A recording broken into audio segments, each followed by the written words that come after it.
Friday race day marks the final race meeting of our season in the Eastern Cape, and very, very exciting. 2 listed features on the card as well as 9 races. And in race 1, the Gavin Smith yard will get underway with the 3 runners. Bridgerton, who is in steady form, and back to age group company. Pisces, who perhaps found the mile a bit of a stretch last time out. They'll be joined by the filly Kamara Green.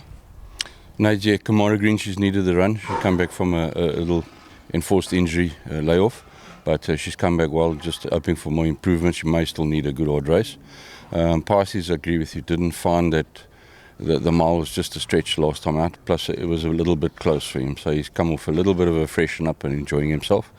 And Bridgerton doing well at home, and he took his run well. He's on top of him, he's just got to get it together now.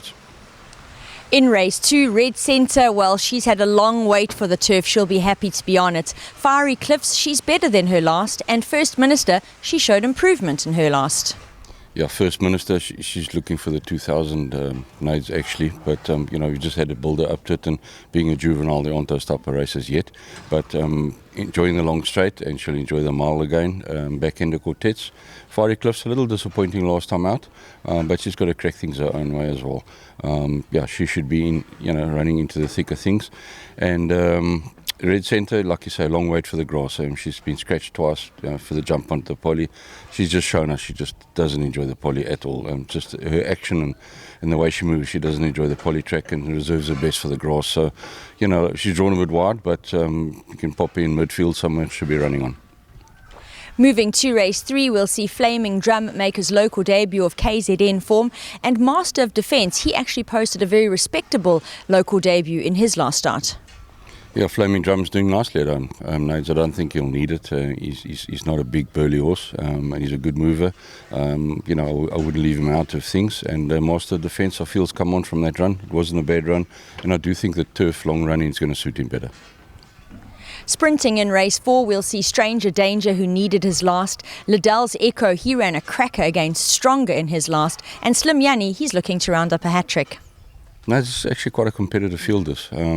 Stranger, he's going to be in the thick of things. He's got a lot of weight though, but he's a strong boy, and he's getting better and better after each start. He's come back from his layoff. Slim Yanni, the bottom end of the weights, doing well. He's enjoying it down here, and he's doing well back at home. It is another run on the turf for him, but I don't think it'll bother him. Expect him to be knocking. And Liddell's Echo, his last run was a very good run against those type of horses. Now it seems to have a touch of a preference for the poly track, but he's in with a shout, 1,000 metres, no matter where it is. 4 runners in race 5. We're going to start with Spirit of Silvano and then In Focus.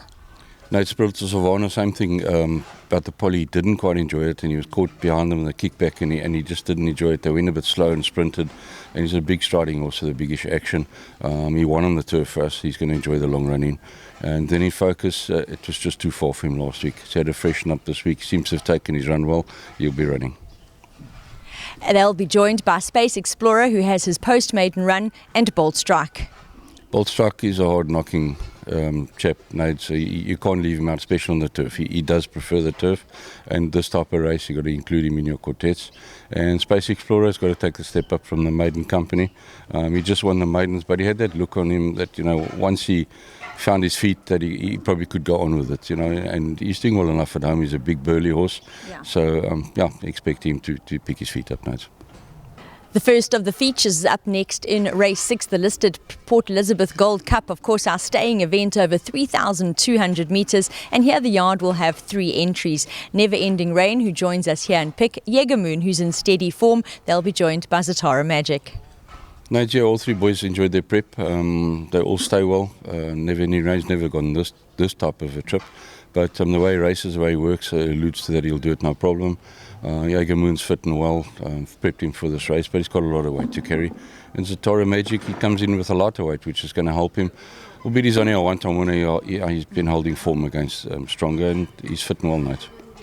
Next up is the feature for the juveniles, the listed champion juvenile stakes, and here the 2-year-olds will take their chances at some black type for the last time this season. We're going to start with Global Banker, who's a course and distance winner, and Global Force, who's a very pacey individual.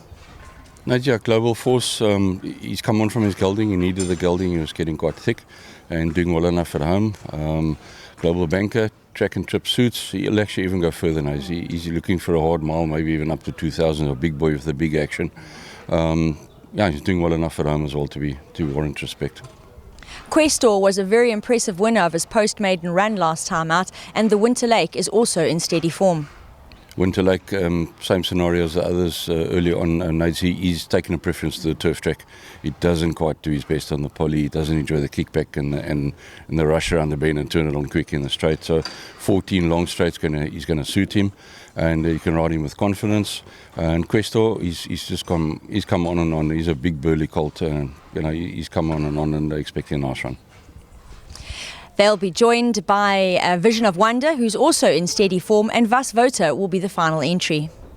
Vas Vota, yeah, he's done well enough in himself. He's looking an absolute picture. It is a strong field for him, but we're taking our chance in the lineup. And Vision of Wonder, his last run is a touch disappointing, but when Louis got off, we got the feedback we needed. He said let him go way too early. He's got a very short running, so we just have to ride him differently, Nate. Life on Mars, Heya Feature Lakatol and Sandbank, who absolutely flew in his last, will run in race 8. Trying the grass with Heya. He ran on very smartly his first run. Next run is a little bit of a rush, and they sort of cantered and sprinted. So even pace he should be running at them Nades, and I don't think the long straight will bother him. Sandbank will enjoy it. He ran a good race last time out. We're just drawn very wide, so we're going to hope for maybe we can get him placed midfield and go and run at them in the straight. And Life on Mars, pace individual, we're going to have to be a little bit patient with him because he does tend to want to go to the front, and with a long straight you've got to be a bit reserved. Finishing up in race 9, Let's Cruise will cut back to 1,200 metres. She'll be joined by Mother of Pearl and Big Sky Country, who's never far back. Mother of Pearl needed her first start, Nate. She has come on at home. This is quite a tough race to end the day. And Let's Cruise, she's doing well at home. She needed a start, and I think she's going to enjoy this. Maybe they run off her feet a little bit because she tends to want to over race the early part, and then she can, sort of run with them at the end. And Big Sky holding form nicely. She does come in the bottom end of the weights, but her 1,200 metre straight form is decent, and she's doing well at home, Nate. As you can hear, it's going to be a very busy day for the yard, but they've got a good chance at ending up on a high, and they are certainly a yard to take note of.